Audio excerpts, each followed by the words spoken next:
The focus may be on Peter Dutton, but he's not alone. We're taking a look at some of the Aussie politicians and what stocks they're trading. So, Bryce, the story of the day is Peter Dutton and his purchase of stock in some of Australia's big banks during the GFC, which was disclosed on his parliamentary register one day before the Kevin Rudd bank bailout was announced. Yeah. Now, for some, it's just unfortunate timing. For others, there's an insinuation that it's nefarious and that potentially he was briefed on the upcoming bailout and acted on that. We obviously have no idea the truth of that, but it's definitely a story, and it's a story that probably hasn't been spoken about as much as we would have thought. It seems that his property portfolio, which was reported on a couple of days later, got more play than this. Yeah, not surprising. So apparently he's traded up to $30 million in property over his time. Yeah. Which is, I mean, yeah, he's done well. I'm actually just reading here. So he's just done an interview with 2GB's Ben Fordham.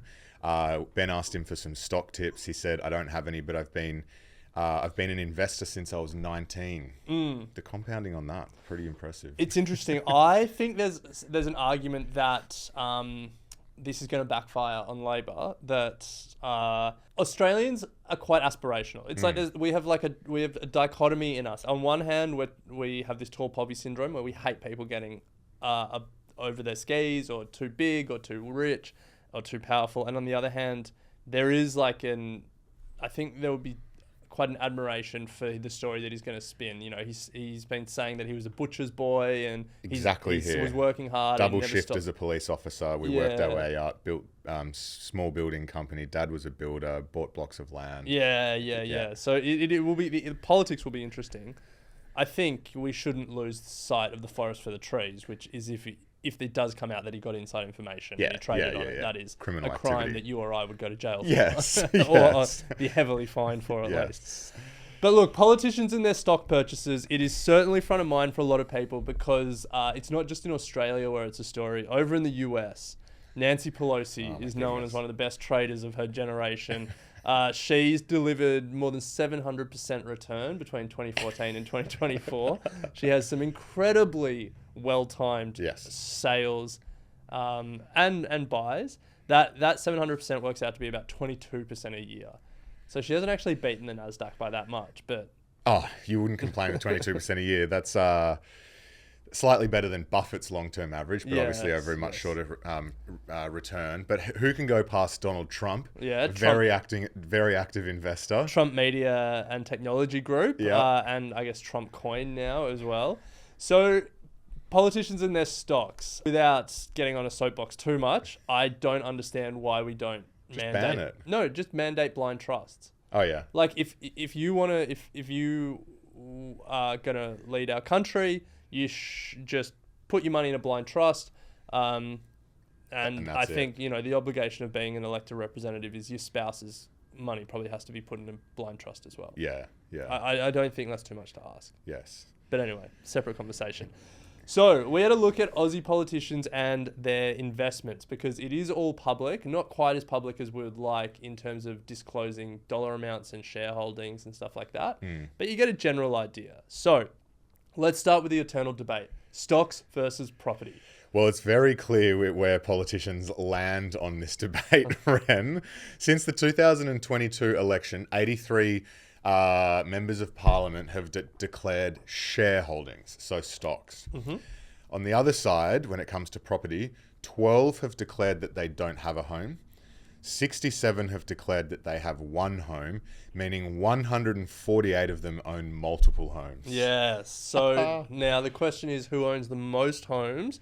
It looks like there's a tie. Karen Andrews from the Labor Party and Michelle Ananda Raja each own 7 homes. Now, you think that's a lot, but we dug through the archives. Barry O'Sullivan, who was a national senator, no longer a national senator, no longer in Parliament, he owned 33 homes, or 33 properties. Wow. Yeah. Wow. That's the Australian dream. That's the dream, yeah. Oh, goodness. Yeah, I think David Gillespie tops the Nationals now. Between him and his spouse, I think it's also 7 homes. Right. Yeah. So do we have any insight into what they're investing in from a stock point of view, if at all? Yeah, I was going to not put these in our prep doc and play a game with you, but I think everyone just take a second and think about what stocks are most commonly held. Top 200. Blue chips. But in particular, well, let's go bottom to top. So coming in at 5th place, equal 5th, held by 11 politicians, and this is individually held, like not in an ASX 300 ETF. Wesfarmers and ANZ. Yep. Coming in at 4th place, 12 politicians, Westpac. 3rd place, 13 politicians, BHP. 2nd place is a tie, CBA and NAB, with 15 politicians. So we've covered the big 4 banks, we've covered Wesfarmers and one of the big miners. Yeah. No surprise. Maybe this actually was a bit surprising for me. 25 politicians own this company. It's slow growing. It's boring. Some may argue it's going backwards. It's Telstra. It's unbelievable. It's seriously underperformed the market over the last 5 years. Yeah. It's like these pollies need a lesson in investing. Owned by 25 politicians. There you go.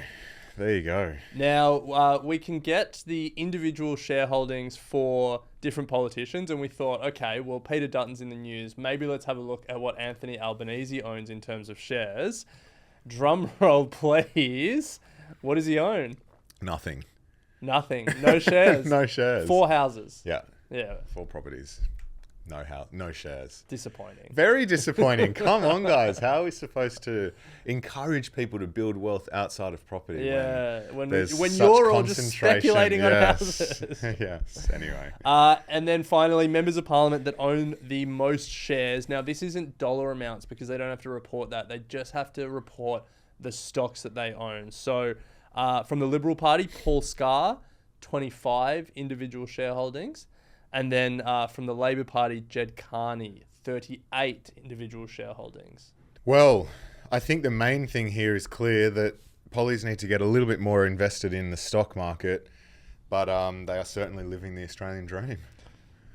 Buying property, speculating on property. Speculating on property. If you've ever wondered why there's such a political incentive to keep the property market going and why every housing affordability measure doesn't actually bring median incomes and median prices back closer together. Instead, all it does is just pump more money into people's pockets. This is the reason why.